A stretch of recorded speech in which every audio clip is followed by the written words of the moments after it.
Right, good afternoon, everybody, and welcome back again. It's nice to be able to put some real people on the stage and for them to be able to tell the story of what they've done. So today I'm going to introduce to you, first of all, somebody, if you were here at early sessions, you might have met before. So Alex McLeod. Alex is responsible for managing the startup scheme and the Graduate Accelerator program for Warwick Enterprise. He provides guidance and support to the University of Warwick graduates who want to start their own enterprise. He's also an experienced professional with corporate and entrepreneurial experience. His corporate experience was gained at Deloitte and at Nexia Sab&T, is in managing projects that focus on operations and business process strategy. Alex has managed projects for clients in education, transport, tourism and commercial fishing. That's an interesting one. We'll talk about that one later. As an entrepreneur, he's been active in the secondary school and university entrepreneurship, education and innovation space, developed and implemented extracurricular and digital initiatives that advocate entrepreneurships and foster entrepreneurial activity among youth. His experience is in entrepreneurship and innovation education, startup support, operations, business process and project management. And he is joined on the stage by Maddie Booth, who again we met earlier, but Maddie is the founder and CEO of Scrubby, a sustainable skincare startup focusing on upcycling byproducts from the drink industry into affordable, effective skincare. Also, we're joined by Amelia Monishka. Amelia is a creative brand strategist, lecturer and the founder of Blunt and Brave. Blunt and Brave is a creative agency focused on helping charities and social enterprises across the cultural sector build strong brands, effective communications, and engaged communities. So, I will hand you over now to your host, who is Alex. Thank you, Wendy. On commercial fishing, all the work I did at Deloitte was around fraud prevention. So whenever I look at projects, the first thing I think about is how can bad guys try and steal. So that's the work that I did there. But thank you very much once again. Welcome to all the people that have dialed in. To Maddie and Amelia, thank you for joining us. Just some housekeeping. Welcome to the climb for our session today entitled Joining the Dots. For those of you online, it's great to see you, and maybe next time we can meet in person. We're so pleased to be able to host real people in real spaces. It's quite strange, and test the true hybrid event methods we have developed over lockdown. I'm meeting people in person for the first time after 6 months, and it's quite strange looking at them, and you sort of look at them from head to toe and say, is that you? As part of Global Entrepreneurship Week, we're opening our new spaces to share with you some of the successes, opportunities, and give just a taste of the range of activities and programs encompassed by the Warwick Innovation District. A couple of housekeeping points. There's no fire alarms planned today. That caught me out when I came into office for the first time. I ran out with my umbrella and then got told it's just a test. But so there's no bells, so please leave. If there are bells, please leave the nearest available fire exits. Or just pick your bags up and run away as quickly as possible. No, I'm kidding. The back door of the climb, at the back there on the side here and upstairs. Toilets are back through the main corridor towards reception. And just finally, the session is being recorded, so don't make any jokes like just pick up your bags and run if there's a fire. We'll be using pictures and videos from the sessions in future marketing communications. So please, if you're not comfortable with this, please raise your hand or forever hold your peace. Right, we're good. All right, so as Wendy said, my name is Alexander McLeod. I'm the Graduate Enterprise Officer for Warwick Enterprise. I support graduates in helping them start up their businesses. With me on today's panel called Joining the Dots, I've got Amelia and Maddie. And the idea is for us just to identify ways in which aspiring entrepreneurs can plug into the Warwick Innovation District support scheme. So what I'm going to do is, I've got a presentation, but I'm not going to take you through everything because you've probably heard most of it in some of the other sessions from earlier today. So I'm going to skip a few slides about who the Warwick Innovation District is and about the region in which we operate, about the themes, inspire, educate, and incubate that we try and address. And I'm going to go to this first slide, which talks about the various support structures that we have in place for student and graduate support, for startup and business support, for university employee support, and then our innovation alliances. But for me, one of the most important things that we're trying to achieve, or as far as I understand, we're trying to achieve here within the Warwick Innovation District, is something called an Entrepreneurship Development Pipeline. And that's kind of mapping out the journey and where people at different stages in their education, in their entrepreneurial journey, can plug into the Warwick Innovation District. So we're at a university. The most people that are on this campus are students. So it obviously has to start, that's sort of the first entry point around student enterprise. And Warwick Enterprise, which is a university department within Warwick Innovation District, that's the first point of call for student entrepreneurship.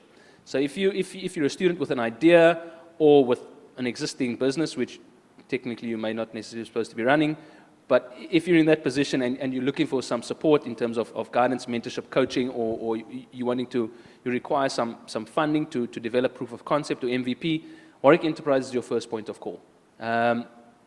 If you're a graduate, postgraduate, you've graduated and an alumni of the university, and again, you're looking to start your own business or set up a project in which to test an idea, Warwick Enterprise is that second step in the entrepreneurship development pipeline that's in place within the broader Warwick Innovation District.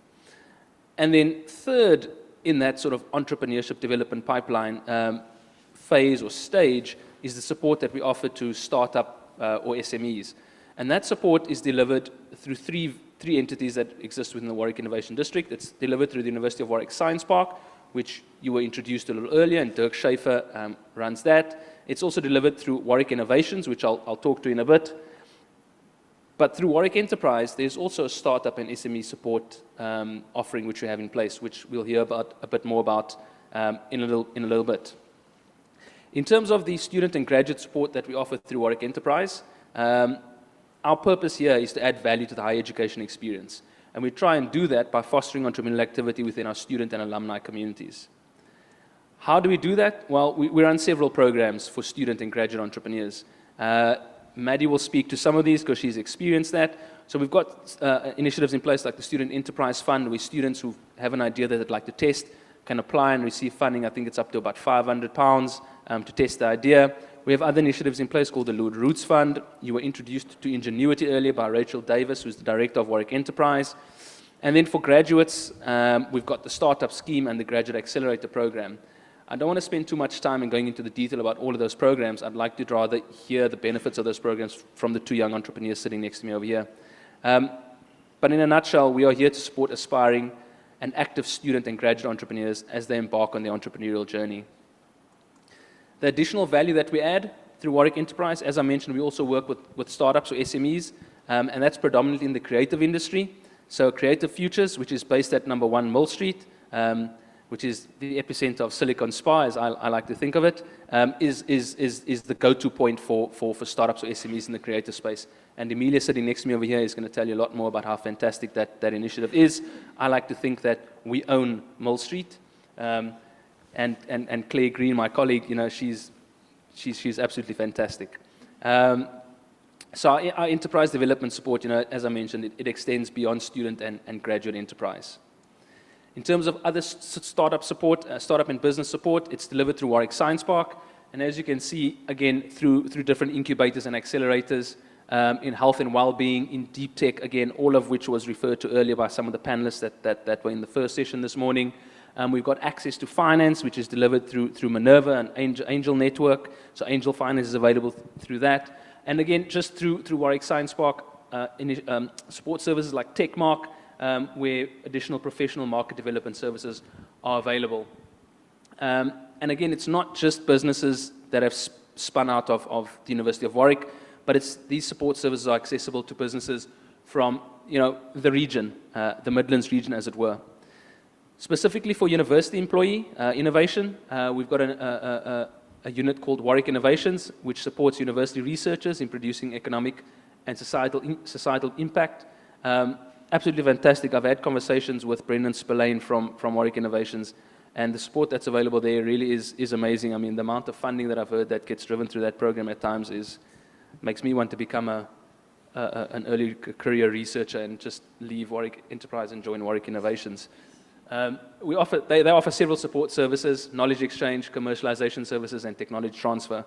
So again, you know, you look at what I like to term the entrepreneurship development pipeline. So as a student, if you have an idea, there's something for you to plug into that pipeline for and get the support. If you're a graduate and you want to start your business for the first time, there's support services in place. If you're an SME or a startup business and you're looking for support, we can help you in that space. So I think that it's great to have this holistic offering for not just University of Warwick affiliated businesses or people, but rather that we're able to service any entrepreneur in the region. Just to give an idea, okay, so we spoke about deep tech. There was a representative on the panel earlier, Andy Pardo. Creative Futures, Emilia will talk about that in a bit. There's Health and Wellbeing. That's a fairly new incubator that was launched, but I understand that they're running at full pace at the moment. They've got 5 businesses on board, which is fantastic, and they're working directly with the Coventry and Warwickshire Hospital. I'm new to England, so I need to still learn all of those entities' names. But yeah, absolutely fantastic. And I think lastly is the innovation alliances which we have in place. And to be quite honest, the purpose of these innovation alliances is to form strategic partnerships that allow us to drive innovation throughout the University of Warwick ecosystem. Partnerships with NatWest. We had James on the panel earlier today. Partnerships with BT. And again, it's these partnerships that allow us to deliver all the programs that are in place within the broader Warwick Innovation District. Over and above this non-infrastructural support, we have this space, which is the Climb. And again, space accessible and available to startups, students, graduates, staff who want to start their businesses. Absolutely fantastic space where you can come and engage, interact, work, host sessions. It's not just this space that we're sitting in, but we've got several meeting rooms that are also accessible. I think that's where I want to leave it for presentations, because I don't like just giving presentations. I actually want to hear the real stories and the support and how the support has impacted those entrepreneurs that have come through any point of that entrepreneurship development pipeline. So as I mentioned, I've got Emilia and Maddie with me on stage today. Emilia, I'm just going to ask you to just tell us a little bit about yourself. I know Wendy did introduce you earlier, but if you can give us just a little background as to who you are. But I think, why did you start your entrepreneurial journey? Was it related to a need or a want? So a little backstory, if you don't mind. Yeah, sure. So hello, everyone. My name is Emilia. I was born in Poland, and I have lived in Coventry for the past 16 years or so. So that's me. I'm a creative entrepreneur. I run Blunt and Brave. Blunt and Brave is a creative agency specializing in content creation and branding for third sector organizations, charities, cultural organizations. And as for my entrepreneurial sort of background and journey and sort of why I started, I think it has always it was something that was a necessity, like it was something that I needed to do. And I always felt the drive to lead something and to create and start something of my own. So even from the times when I was doing my BA or my MA, I have always sort of led like student initiatives and things like that. And this is where I ended up. So I'm an alumni. I'm a lecturer, I'm an ex-employee, and I'm here, so it's fantastic. Brilliant. So you can't actually leave the University of Warwick alone, can you? No. You need them. Once you get in here, it's like you can't ever leave. Can you not leave them, or do they not want you to leave? Which one is it? I think it's kind of both. Okay, thank you. Maddie, so you also University of Warwick alumni. Tell us your story, Maddie. Where did it start? I think more importantly, why did you start your entrepreneurial journey? And again, same as I asked Emilia, was it born out of a need or a want? Was there a desire to just want to do something? Where did it start?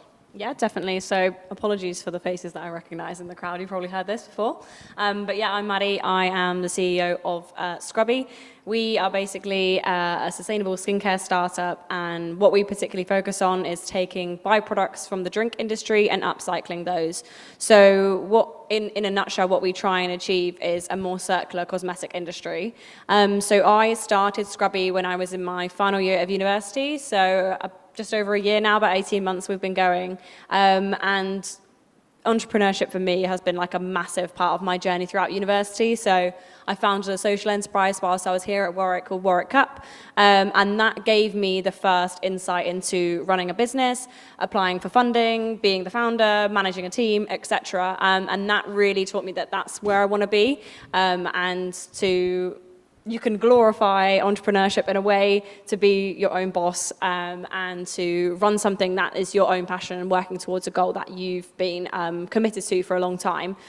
So yeah, we've been running as a business now for 11 months, and that's kind of my story overall. Thank you. So I'm quite interested to find out how the two of you plugged into the enterprise support that is offered throughout the Warwick Innovation District. Emilia, I'm going to come back to you in a bit, because Maddie, you were a student here, and your journey as an entrepreneur started as a student. So when you first conceived of this idea of the Warwick Cup, this reusable cup idea, did you know of the support that is available to you? And if you didn't, how did you hear about it? And then, how easy was it to actually access those support services during those student days? Definitely. So the first thing to remember is when I first started Warwick Up, I didn't even know what a social enterprise was. So I did not even know who to talk to at the college, at the university. We first went through like a state side of things, because we knew it related to sustainability. So we thought those are the people to go to. Eventually stumbled across Warwick Up, Warwick Enterprise, and that's then and there where they really signposted us to different places. So you had the funding lists up there. I think we applied to every single one of those funders. We received funding from Warwick Enterprise, we received funding from Lord's Roots Funds. So that whole process of getting involved in the Warwick wider community was really started with Warwick Enterprise, and they were the ones who passed us on and signposted us elsewhere. That's fantastic. So I'm just trying to understand the support that you got there. Once you discovered Warwick Enterprise, after that, the support you received was fantastic. The signposting, the referrals, everything was great. Emilia, you seem to have plugged into the system at a much later stage, not in your student days, not even necessarily as fresh graduate days, but a little bit further along your career / entrepreneurial path. How did that happen, and where exactly did you plug into the system? That's the thing, because when I was studying here doing my MA, I was sort of just focused on my studies and working and freelancing at that time. So I know that Warwick has been, now having been here for so long, I have learned how amazing Warwick is and innovation and supporting students. And unfortunately, at the time of studies, I haven't been really involved in the sort of like societies and all these programs that were available at the time. So when I finally got to run my own business, I felt like, oh, maybe there is some help that I can get from the university. I'm an alumni, I'm so connected with the community. Let's see what's available. And for some time, there hasn't really been that much available until a year and a half ago or so, when Warwick Enterprise started the Creative Futures Incubator, which included the graduates as well as local and regional startups and small businesses, which I thought, oh, this is something that I need to look into and apply. And I looked at it. I applied, got through, and I have been part of the incubator, and it has been an amazing journey. Thank you. That's fantastic. So I'm particularly interested in trying to understand the support that you've received. So yeah, you mentioned the funding, you applied to all the funds, Maddie. That's one side of it, access to funds. You can give an entrepreneur money and they can squander it. You can give an entrepreneur money and they can spend it in the way that is required to start that business and grow that business. But over and above, the access to funding, how else has Warwick Enterprise supported you, not just during your student enterprise days, but student and graduate entrepreneur days, and now in this journey that you're on at the moment? Yeah. So for that question, I think I'm going to go right back to the beginning, the first time that I got involved. I don't know if Rachel's here. Is she? Somewhere. I actually did her Initiative Collective, which is a 5-6 week program for female students at the university who are interested in getting into entrepreneurship or finding out a little bit more, or just really just working on yourself and the professional and personal development. And that for me then was like a massive turning point, because I know a lot of students and young people getting into business, you face something which lots of people have termed imposter syndrome. And that for me, I really worked on like my personal experience and what it was that I was afraid of getting into entrepreneurship, what it was that I knew I'd struggle with. So I'm dyslexic, so I know that I'm really going to struggle if I have to like read this out. And that's why I never prepare written speeches or do anything like that. So they really helped me understand that that's not a weakness, and it can actually play to be one of my strengths, and for me to actually just focus on public speaking in a way that I can just connect with people, look at people straight in the eyes, and I don't have to rely on that written word. So there's a huge amount of things that overall the kind of cohorts and communities that I've been part of and the incubators have been really, really promising for that personal development, as well as the funding side and the business development in that sense. Thank you. Emilia, Creative Futures. How have they supported you? I mean, I suppose you can say, in all aspects of my business, they've supported me. But I'm interested to find out, where have you seen real development in yourself or your business? So, I don't want to, ask you to give me two or three things, or two or three examples, but just, what were the real significant support areas that they focus on and where you really gained a lot of value from? The biggest value that Creative Futures Incubator gave me was the platform to meet like-minded individuals and people who were also in a very similar position to me, as well as those who were just starting up or just had an idea and they wanted to develop it. So having access to that network and being able to voice your concerns, voice your own experiences, listen to other people's experiences has been amazing, because it is that supportive community that you get to be part of, and you realize, oh shit, like I'm not the one that's, trying to, gain some more confidence, and, we're all scared, or we try to get, make some risk, but we just need that extra push, and that's what the incubator is. It just gives you a push, and having been mentored by Claire Green from the incubator has been absolutely fantastic. She's like a fairy godmother of all creative entrepreneurial children of Warwick, and being under her wing, you do grow. You really do grow as an entrepreneur, and you get your confidence, and you become part of it, and you sort of live and breathe. That's great to hear. I mean, is that enough? Yeah, that's wonderful. I was also an entrepreneur once upon a time, and I do know that networking and speaking with people and realizing that you are not on this journey alone, and that the challenge that you may face are not unique to you is very, very important. I mean, Maddie, you mentioned your dyslexia.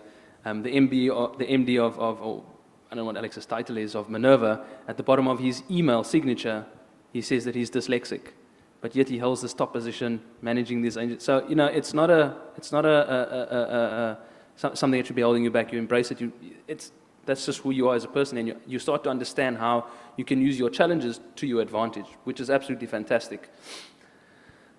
So you've polished up Creative Futures, you've polished up Warwick Enterprise. I've tried to give Warwick Innovation District and Science Park and Warwick Innovations, a polish and rub them up in the right way and make sure that they're sounding great.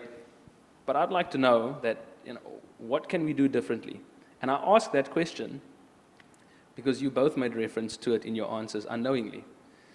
You sort of said that you stumbled across Warwick Enterprise, figuring out what to do. You said that when you started on your journey doing freelance work, there was nothing, you didn't know, you had to do some more research. But there is now, so we kind of improved already. Yeah, that's true.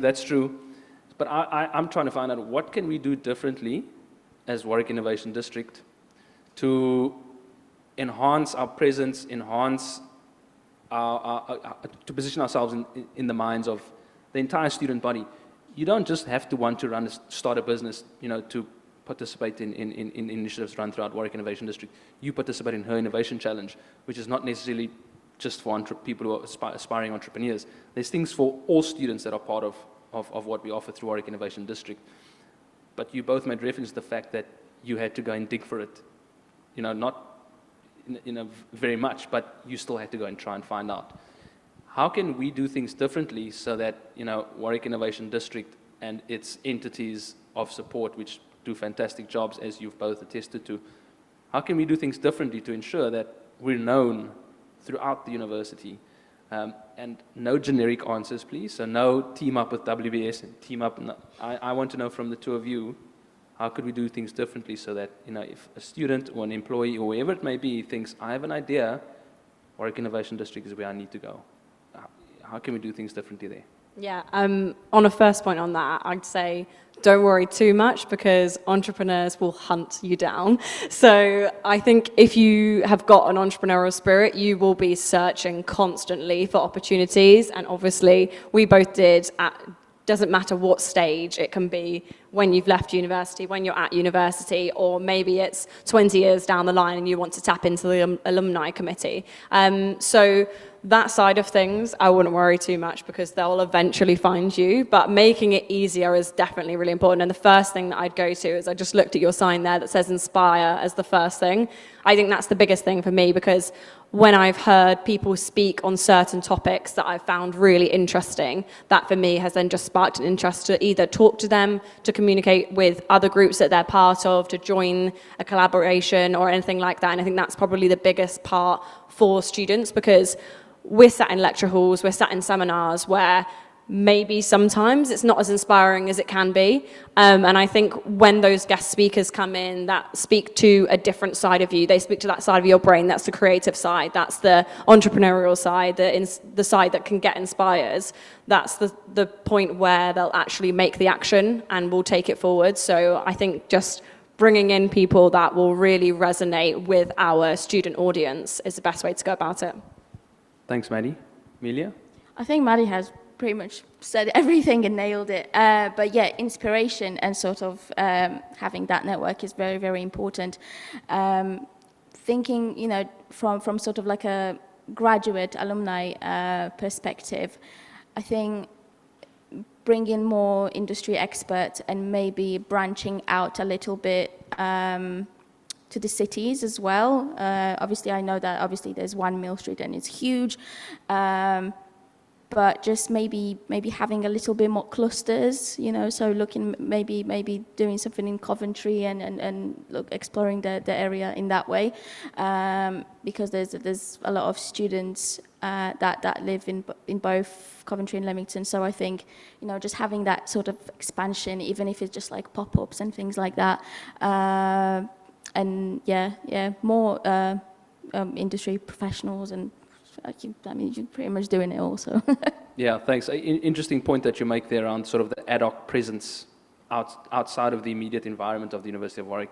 So yeah, we through Warwick Enterprise, we're having a conversation with the University College of Birmingham to try and forge a relationship there where once a month or once a quarter, once a term, whenever it is, we go there, we talk, we tell people about Warwick Enterprise. They come here, we talk, they tell people about BC and University College of Birmingham and everything that they do.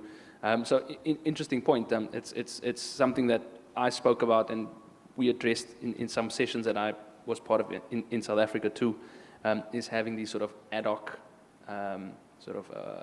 what's the term, satellite projects, satellite presence, scattered all over. Absolutely. So I was in a session two or 3 days ago, and a question was raised. What are the hardest decisions that an entrepreneur will make?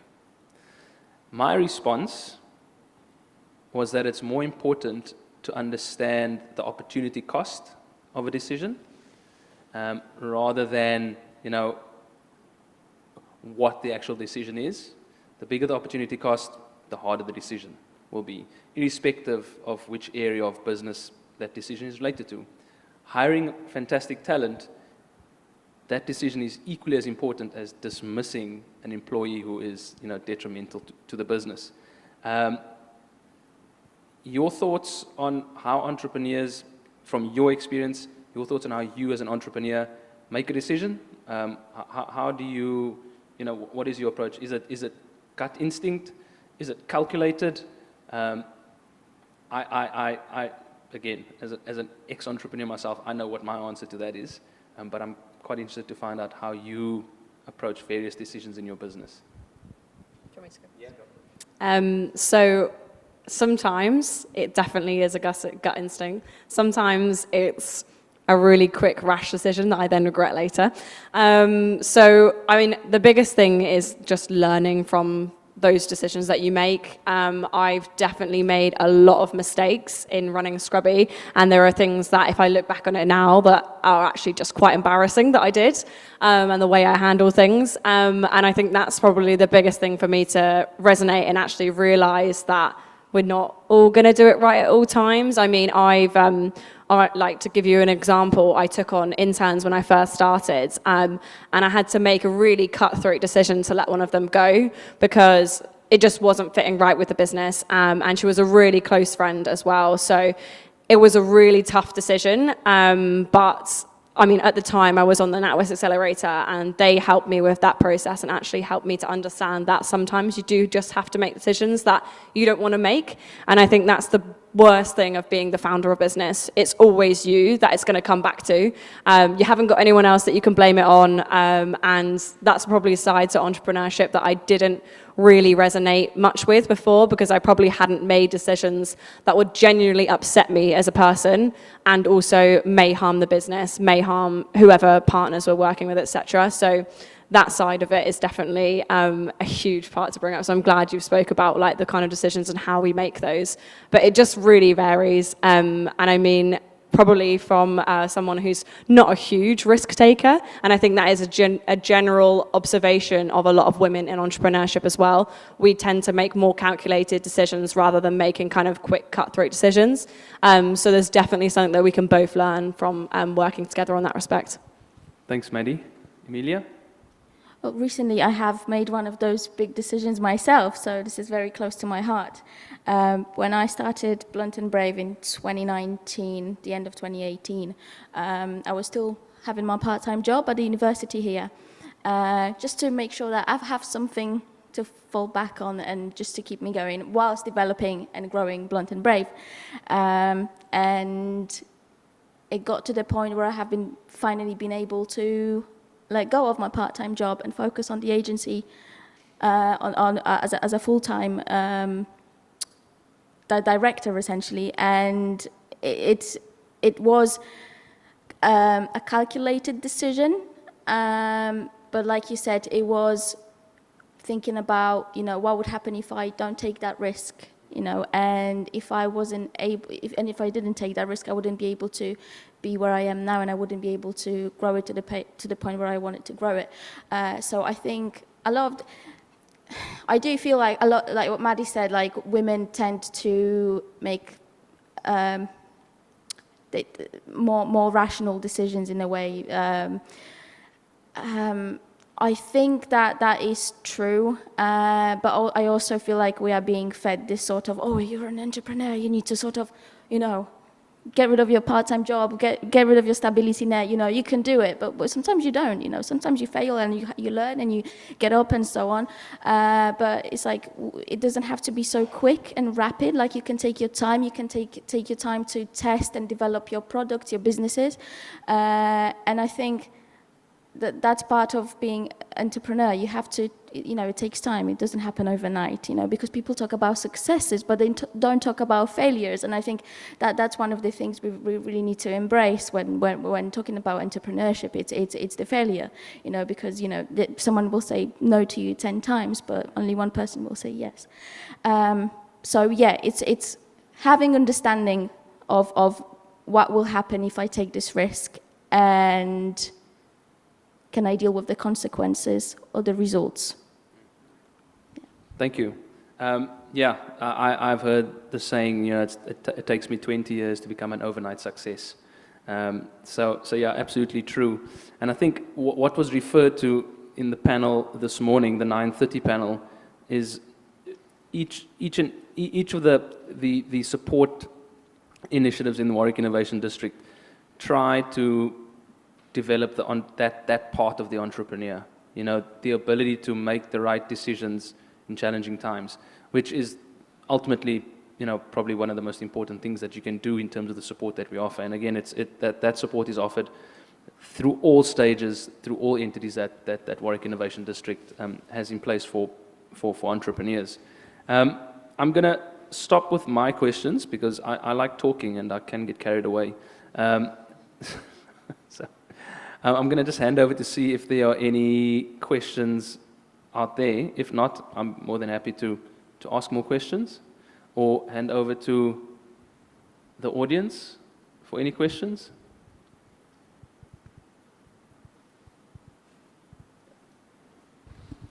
Hi, thank you for the sections, really amazing. And I want to ask, from when you start from you have the idea of the business until you can't see it's become real, how long can it take, approximately? It's still happening. So, I mean, I think that doesn't stop, because if it does, then the business is going to stop growing. So for me, I actually started working on Scrubby just when I graduated, well, technically graduated. As soon as I submitted my last assignment, basically, which was last May, I started working on it. And since that point, and then I launched the business in January this year. So how many months that is? 8 months. That was the time where it actually went from idea, conception, to actually being a full product and ready to be sold. So it was quite a quick turnaround. But in that time, I did have those 3 months off in summer where I solely just worked on the project. So as soon as I handed in that last assignment, that's when I went full blast on Scrubby to get it to a point where I knew that if I did need to take a part-time job, which I do, so going back to that point, it never stops. Actually growing and your idea forming. And now we've been launched 11 months and we're just working on a new product range, research and development, and really looking at pivoting the business to be something quite different to what it is right now. So, I mean, yeah, for us, it's been constantly changing. For me, it was slightly different because before I started my agency, I have been freelancing for more or less 10 years. So I have already had some of that industry experience, but not from business point, but more of a freelancer stand. So when I got into it, it was quite a sort of a natural development. However, learning how the sort of creative agencies and digital agencies sort of environment and how they run, and learning about getting those bigger clients and pitching, because you don't have to do that as much as a freelancer. You don't really, you still apply for jobs and things like that, but you don't pitch per se. So learning how the ins and outs of the industry, that took me more around 2 years. It doesn't happen overnight. It is the development, but if you've got an idea, you just have to start somewhere, even if it takes you, a year or 2 years or 3 years to prep it and test it, but you're still on that journey. So only because you're in the testing phase doesn't mean that you haven't started. And then just, sorry, if I can just add before you jump on your second question, is that, so from a graduate enterprise perspective, the 2 programs that I run, the one is called the Graduate Accelerator program. That is a 12-month program. So I suppose you have 12 months to go from idea to having MVP or, a startup providing some form of the service that you'd like to offer. The other program that I run is the Startup Scheme, which is a 24-month program or 2-year program. So you have a little longer to test, prototype, and to get to the point of that period of where you have a startup that you can start building. But why am I asking this question? Because I'm the full-time MBA student, so I'm just thinking how much effort I have to put into this entrepreneurship and startup. Seems a lot. More than your MBA. Definitely.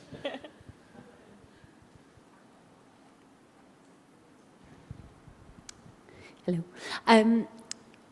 Can you summarise your highs and lows from the pandemic and give me one word of how you're feeling about post-pandemic startup and running your businesses?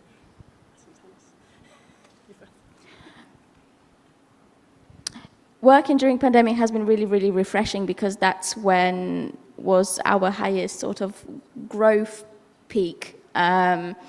All of a sudden people started appreciating remote work and realized that you don't have to be in a physical space with someone, and it became socially accepted. So during the pandemic, we have been able to, grow from few clients locally to work with national organizations nationwide, which is something that we might have not been, well, we probably would have been able to, but with not such an ease if it wasn't for the pandemic. And in terms of how I feel now, I think it's an interesting point where we blend the remote work and sort of the physical aspect of working, and I think it's just going to be creating more and more opportunities in the future. So I'll start with the high. So for us, the biggest point from the pandemic that's been beneficial to us as a business and me personally is people's perception changing around sustainability. And you've probably noticed more and more, obviously, at the moment we've got COP26, massive global conversation about what's going on and what needs to be done. So for us, that was a huge pivotal moment where lots more people were really interested in sustainability, and that fed really well into our business. Obviously, we focused around the circular economy, and for us, that was a big point where we actually just got a load more people interested, whether that meant they were actually customers or whether it meant they were just following our journey because they were genuinely interested in opportunities and innovation within that sector.